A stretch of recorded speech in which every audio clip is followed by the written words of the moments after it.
નમસ્કાર દર્શક મિત્રો, સૌના સરદાર અને વીર વિઠ્ઠલભાઈ એ ઘટનાક્રમના એક આગળના પગથિયે આપણે પહોંચીએ છીએ. મારા સાથી રસેશભાઈ પટેલ અને મારી વ્યક્તિગત હેસિયતથી હું આપ સૌનું સ્વાગત કરું છું, આવકારું છું.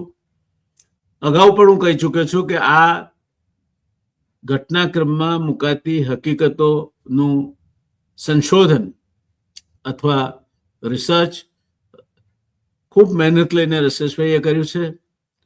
એને રજૂ કરવાનું અમે બંને મિત્રોએ નક્કી કર્યું. એમાં મને જે સરદાર સાહેબનો આ ગુણાનુરાગી થવાનો જે મોકો મળ્યો છે એ માટે પણ હું રસેશભાઈનો આભારી છું.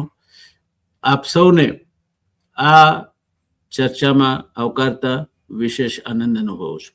આજે વાત કરવી છે ગાંધી ઇરવિન કરાર અને કેમ સરદાર સાહેબ વિશે ગાંધીજી એવું કહેવું પડ્યું કે સરદાર તો મારું તેજ છે, સરદારના પ્રકાશે હું ઝળહળું છું, એટલે સરદારને પૂછ્યા વગર મારાથી કંઈ નહીં થઈ શકે. આ ગાંધીજીની સરદાર પરની શ્રદ્ધા છે, વિશ્વાસ છે, આધારભૂતતા છે સરદાર સાહેબની શું છે. અને ગાંધી ઇરવિન કરાર થયા ત્યાર પછીના માહોલની વાત કરીએ તો મોટા ભાગે બ્રિટિશ નોકરશાહી, અને ત્યાર પછી ઇરવિન નિવૃત્ત થાય છે ને લોર્ડ વિલિંગ્ડન આવે છે.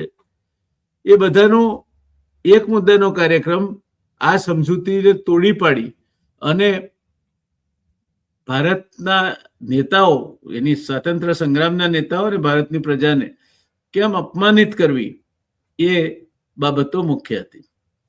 તો આ દિશામાં ક્યારે શું થયું અને કેમ ગાંધી ઇરવિન કરાર લાંબુ ચાલ્યા નહીં, કેમ ગાંધી ઇરવિન કરાર થયા પછી લોર્ડ વિલિંગ્ડન આવ્યા, ગાંધીજી બીજી ગોળમેજી પરિષદમાં ગયા, આ અગાઉના એપિસોડમાં આપણે ચર્ચી ગયા છે, અને કશું લીધા વગર પાછા આવ્યા અને છતાં એમનું વિરોચિત સ્વાગત થયું. આવું કેમ બન્યું? ત્યારે આજના એપિસોડમાં ગાંધી ઇરવિન કરાર અને એના પરિપ્રેક્ષમાં શું ઘટનાઓએ આકાર લીધા તેની વાત કરીએ. રસેશભાઈ પાસે હું જવા માંગીશ. રસેશભાઈ, આગળની ચર્ચાનો દોર આપ સંભાળી લો. આમાં સવિનય કાનૂન ભંગનું જે 1930-31 ની આસપાસ જે ચળવળ પૂરજોશમાં ચાલતી હતી અને બ્રિટિશરો સામે ભારતનો અવાજ એકદમ બુલંદ થતો હતો, એટલે બ્રિટિશરોને ડરતો લાગતો હતો. અને માર્ચ 1930માં જે દાંડી કૂચ થઈ, હકીકતમાં એના માસ્ટર માઇન્ડ કોને?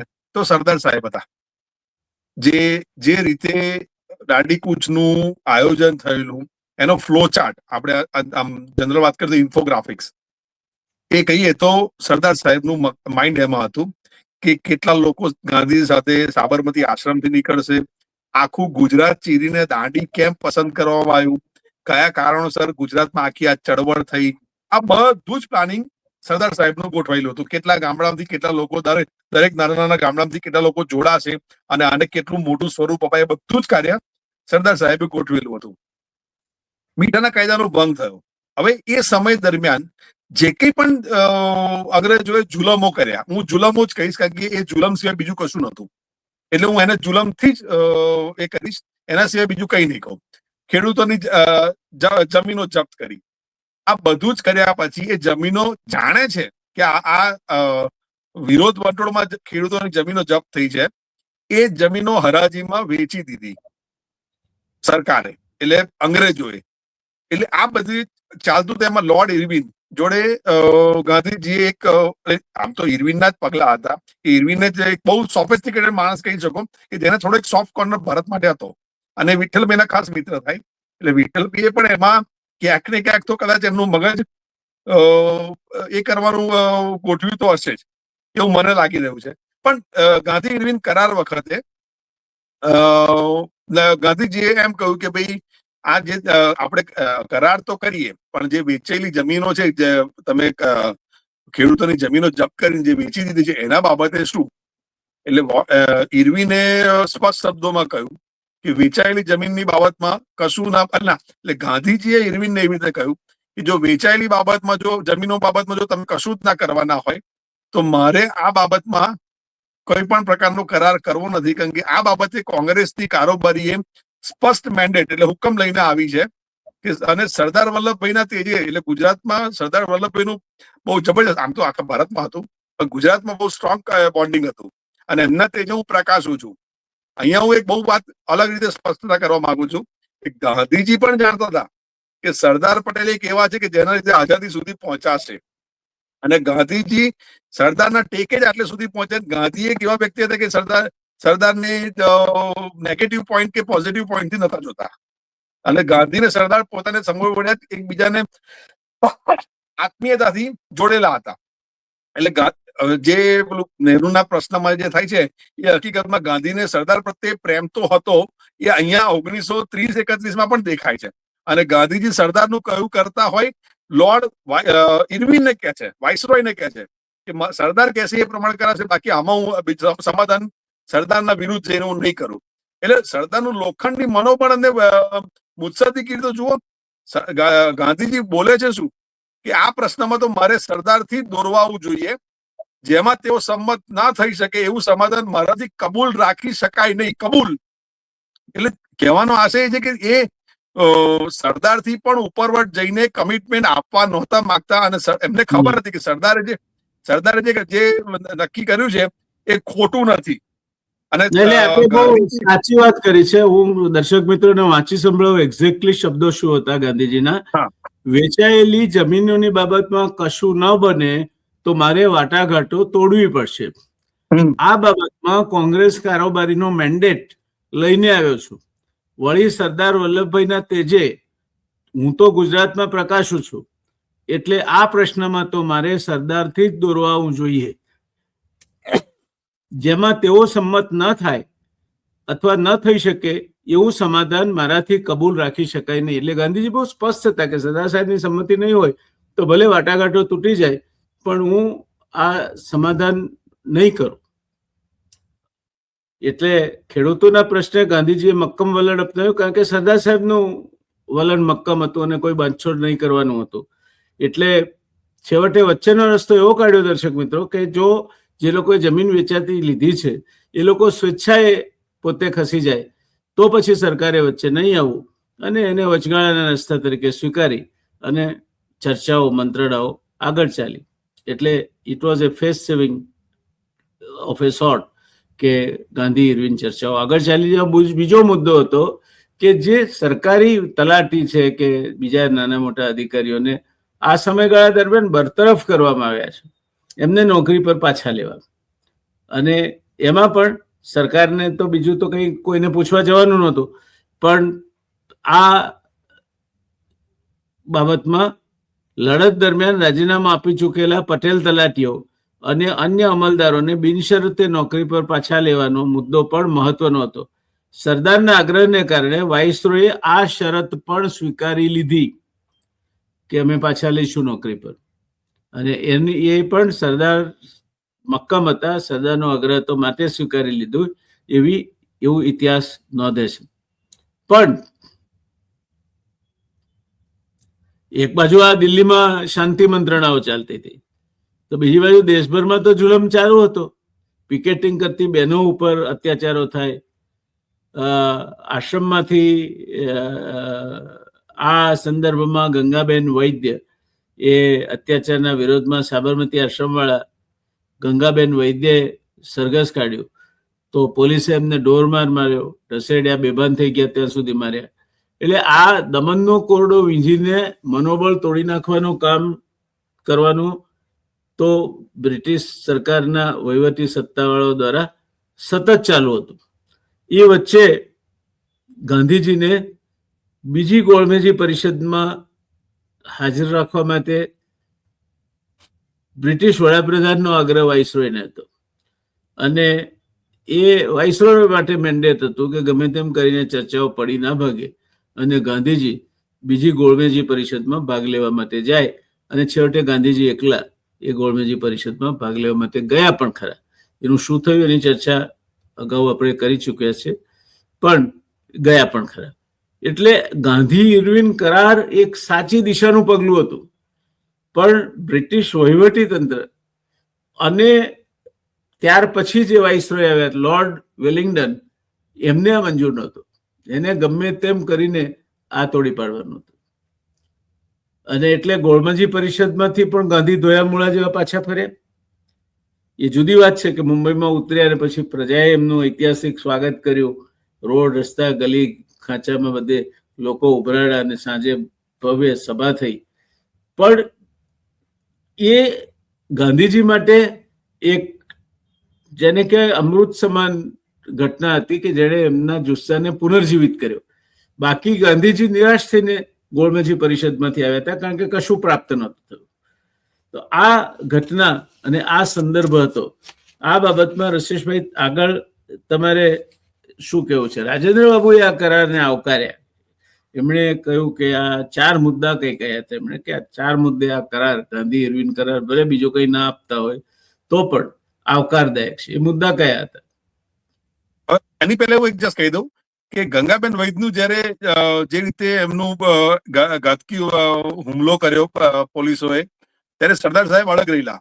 અને એ જ સરદાર સાહેબ કે જે પોતાની માંગણી કડક તપાસ, ન્યાયિક તપાસ માંગતા હતા, એમાં વાઇસરોય મંજૂર ના થયા. એટલે ગાંધીજીએ કહ્યું, વિચાર્યું કે જો આ માંગણી આપણે છોડીશું નહીં, એકલી આ જ માંગણી હતી, તો આપણા વાટાઘાટો તૂટી જશે. એટલે સરદાર માન્યા ખરા, અને એ વાટાઘાટો આગળ પણ વધી. 5 માર્ચ 1931 આ ઐતિહાસિક કરાર થયો. 20 દિવસ આ વાટાઘાટો ચાલેલી અને ઘણી બધી બેઠકો રાતના મોડી રાત સુધી ચાલતી હતી. અને ગાંધીજીએ વાઇસરોય જે વાઇસરોય ભારતમાં પ્રસ્થાપિત કરવામાં આવેલા બ્રિટિશરો દ્વારા, એમના માટે ગાંધીજીએ શબ્દો વાપર્યા કે વાઇસરોય ધીરજ અને વિનય થી એમણે અમને સાંભળ્યા છે અને અમારા વિશે કઈ ને કઈ એ લોકો એમણે કઈક ભારતનો એક પ્રામાણિકતા પ્રમાણે એમણે ગોઠવવાનું કંઈક નક્કી કર્યું છે. એવી જ રીતે ઇરવિન ગાંધીજીને એમ કહે છે કે ગાંધીજી સાથે કામ કરવું એ મારા માટે એક મોટો લહાવો છે. આ દરમિયાન જે કરાર થયો એના 4 મુખ્ય મુદ્દા હતા, જે રાજેન્દ્ર બાબુની દ્રષ્ટિએ બહુ મહત્વના હતા. એક તો સમાન સ્તરે વાટાઘાટો થાય. એટલે ઇતિહાસમાં પહેલી વખત બ્રિટિશ સરકારે ભારતની પ્રજાને પ્રતિનિધિત્વ સાથે સમાન સ્તરે વાટાઘાટો કરવાનો એક મોકો શરૂ થયો આ કરારથી. બીજું, ગરીબોને રાહત આપવાની વાત, મીઠાના કાયદામાંથી રાહત મળી. ગોળમેજી પરિષદમાં જઈને બંધારણ ઘડવામાં અને સંરક્ષણ જેવી બાબતોમાં શરતો રાખવાનો અધિકાર કોંગ્રેસને મળ્યો. ફેડરેશન ના વિચારોનો સ્વીકાર થયો અને દેશી રજવાડાઓ પણ તેમાં સામેલ થવાના હતા.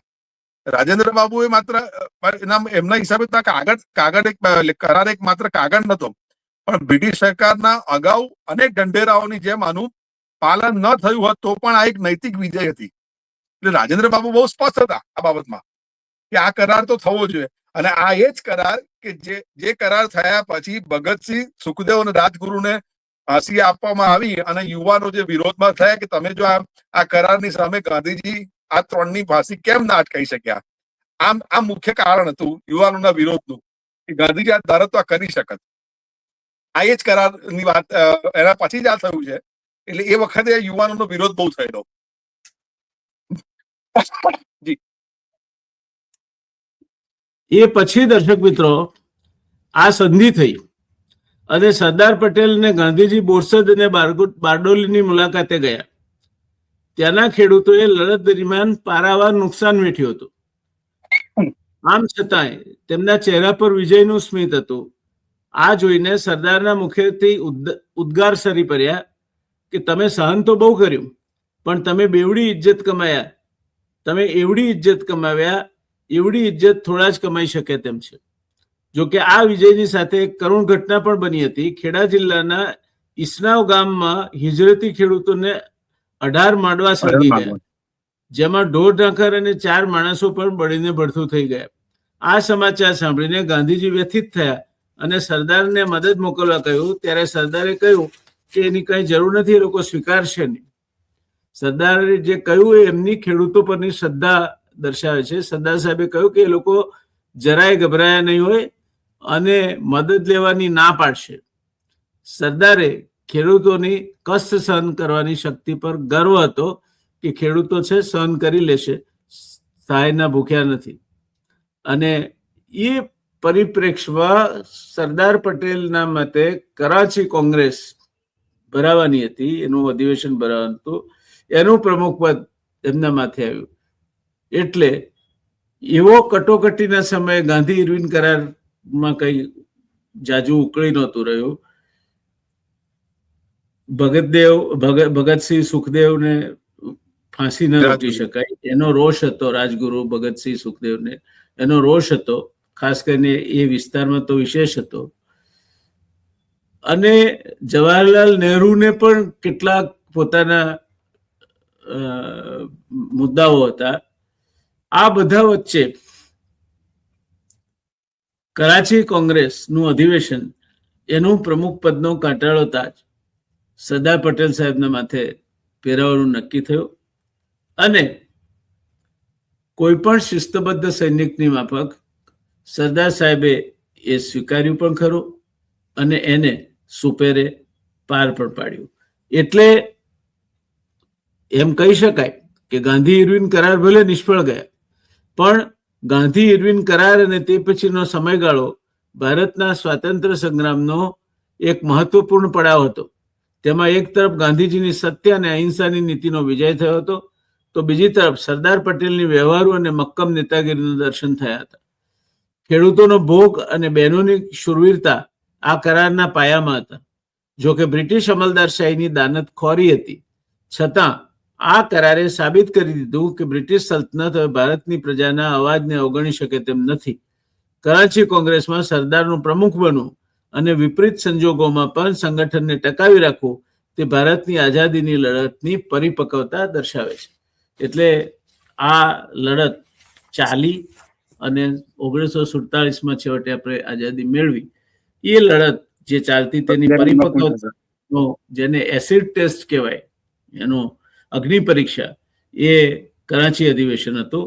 અને એટલા માટે કદાચ સરદાર સાહેબને પ્રમુખ પદનો જે તાજ પહેરાવાયો, એ સુપેરે પાર પાડવાનો યશ સરદાર સાહેબને મળ્યો. સરદાર સાહેબની કુને, મક્કમતા અને ક્લેરિટી એટલે સ્પષ્ટતા જો ના હોત તો ભાગ્યે બીજો કોઈ આ મિશનમાં સફળ થયો હોત. એટલે આ ગાંધી ઇરવિન કરાર એ જે પ્રમાણે રાજેન્દ્ર બાબુએ કહ્યું તે પ્રમાણે પહેલી વખત બ્રિટિશ સલ્તનતે ભારતની પ્રજાને, એના પ્રતિનિધિઓને પોતાના સમકક્ષ ગણી મંત્રણા માટે વાઇસરોય સમક્ષ બોલાવ્યા. વાઇસરોય એટલે બ્રિટિશ તાજનો સીધો પ્રતિનિધિ. એ તમારી સાથે મંત્રણા કરે એવું બનતું નહોતું, પહેલી વખત બન્યું. અને એ જે મંત્રણાની પ્રથા અને ભારતની પ્રજાને પોતાના સમકક્ષ મંત્રણા માટે મૂકવાની વાત જે એ વખતે થઈ, તે આગળ ચાલી અને એણે ભારતની પ્રજામાં એક નવા આત્મવિશ્વાસનો સંચાર કર્યો. તો આજે બસ આટલું જ. વળી પાછા મળીશું એક નવા મણકા સાથે, નવા એપિસોડ સાથે, નવા પગથિયે. ત્યારે વળી પાછા સરદાર સાહેબની વાત કરીશું, વળી પાછા વિઠ્ઠલભાઈના કોઈ ગુણગાન ગાઈશું અને ઇતિહાસ સિદ્ધ જે બાબતો છે તે આપની સમક્ષ મૂકવાનો પ્રયત્ન અમે બંને મિત્રો કરીશું. ત્યાં સુધી અમને આજ્ઞા આપશો. ધન્યવાદ. આપ સૌનો આભાર. જય જય ગરવી ગુજરાત, જય જય ગરવી ગુજરાત, જય જય ગરવી ગુજરાત.